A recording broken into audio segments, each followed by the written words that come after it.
Жапонның тарихында болмаған бір жайтпен бөліскім келіп тұр. Осы жылдың, яғни 2025 жылдың ақпан айының 6-сынан бастап Жапонияның солтүстік өңірлерінде ерекше қалың қар жауып жатыр.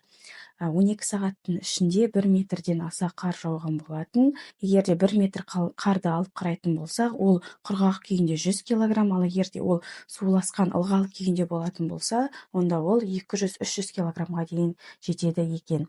Теңізден келетін жел, ол суықты ерекше, желді ерекше күшейтіп жатқаны, яғни осы жағдайдан белгілеуге болады. Осындай қалың қар жауудың әсерінен тасымалдау, әртүрлі комбинилерге азық-түліктерді тасымалдау өте баяулап жатыр. Сол себепті де көптеген дүкендерде сөрелердің бәрі де бос қалып жатыр. Соңғы хабарды еститін болсақ, ақпан айының 10-нан бастап қар 4 метрге дейін жетті дегенде хабар бар. Яғни адамдар үйінен шықпай сондай қиын жағдайға тап болып жатқаны белгілі. Сонымен қатар басқа кездері, яғни өткен жылдары болсын, қар жауған кезде жолдарды тазарту мақсатында әр жолда қарды ерітетіндей өздерінің бір несі бар, орнатқыштары бар.